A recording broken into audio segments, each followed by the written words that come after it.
So we're further up the canal now towards Glasgow, and I've asked Tony to pull in out of the wind so we can get the rest of his story about what happened to this amazing cyclist's legs. So carry on, Tony. What happened? Well, I basically did my usual story, drink, and I just felt a bit of a twinge in my chest. That's a strange one. I know I've got no heart problems, but... How old were you then? Oh, I'd be about, this was going back about 7 years, no, 6 years, 7 years maybe. And I just sat there on the stay and I thought, a bit of a twinge, and I thought, that's a bit unusual. And then a bit later on I thought, that is painful. I thought, I can't be having a heart attack, there's nothing wrong with my heart, nothing wrong with my heart. Anyway, next thing I thought, we got to the stage where I'm going to have to get an ambulance, so I rang the paramedic. I didn't really want the ambulance, I wanted somebody to come up and see me. And they straight away, they kind of got it sus, and I was straight in the ambulance, and I think they were James Cook. And they kept me going, and keep awake, please keep awake, and eventually I got there. And sorry, speak a bit louder, Tony. Oh, a bit louder, the wind. Yeah. So they took you to hospital? Got there to James Cook, and basically that's the last thing I knew.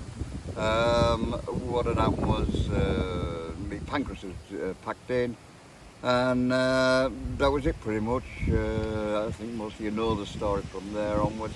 Basically, I died 7 times in that short period of time. My family were asked to come through to see me on numerous occasions, and they now refer to me as Lazarus out of the Bible for coming back to life. I think they'd given up coming on the end. Anyway, I went into a coma for 4 months, and when I came out of the coma, there was no blood to my legs or my fingers really. My fingers survived. But I got the choice of the doctor. You're too weak to survive the operation of a double amputation, especially so high up. And but if you don't have the operation, your choice, you're going to die anyway. So basically, I signed the papers and had the legs taken off. And the following day, when I did them taken off, I woke up and I felt absolutely marvellous for the first time in 12 years, maybe. I was able to sleep properly, but not I just come out of the coma anyway. But it was a total change. It was so fantastic not to have any more of that pain, all the problems for all them years. I wish it, in a way, I wish it had been sooner. Not that I didn't want it to happen like it did, but that was it. So still had quite a few dodgy times, in and out of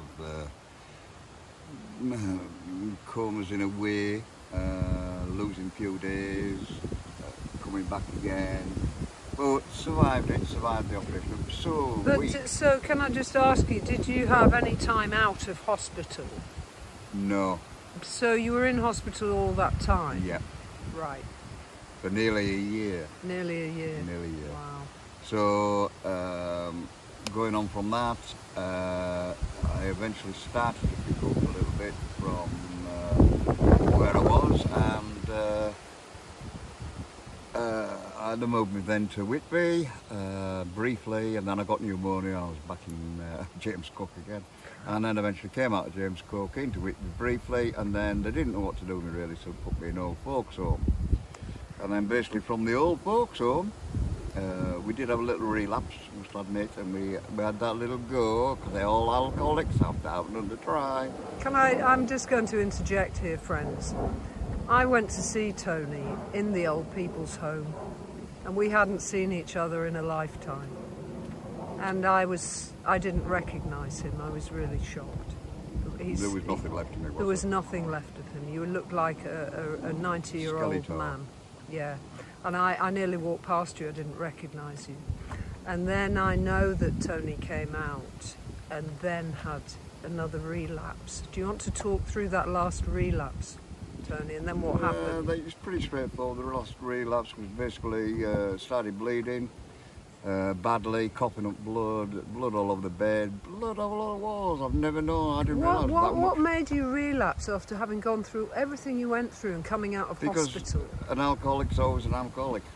You cannot not be an alcoholic. You've got to accept that is it for the rest of your life. You can't just say, oh, it's all right now. It's not like a drug. Somebody who's addicted to drugs. What made you think you could safely Can I just explain? Somebody who's addicted to drugs, they go through rehab and then they're miraculously cured. But an alcoholic's always an alcoholic.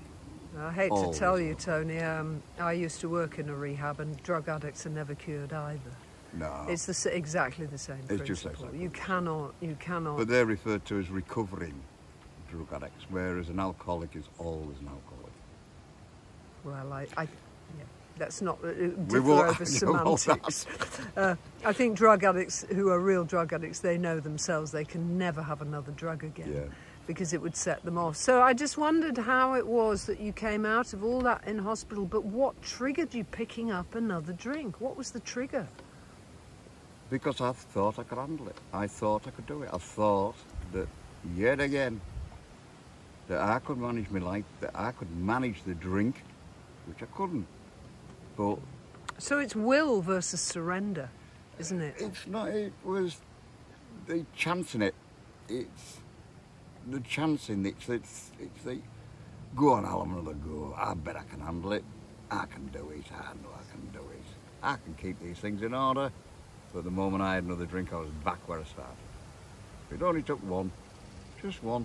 It's absolute insane. That's why they call it insanity, isn't it? Because after everything you'd been through, the idea that you actually, the idea that you even thought that you might safely have a drink after everything that happened, it's kind of insanity, isn't it? Oh, really? without a doubt, yeah. Yeah. But it's you've got to accept that that's it for the rest of life, that you are an alcoholic, and it's not curable. It's always going to be there. It can never disappear. So what I know is that I saw you in the old people's home. I know you had the relapse because you and I spoke at that time. I know that you then went and got help, and the next thing, all I know is that you went to get help, and the next thing I knew was you were wheelchairing yourself halfway around the country, single-handedly, having completely ditched the alcohol, having got help, and suddenly you were a different person doing these incredible things that have led up to where you are now.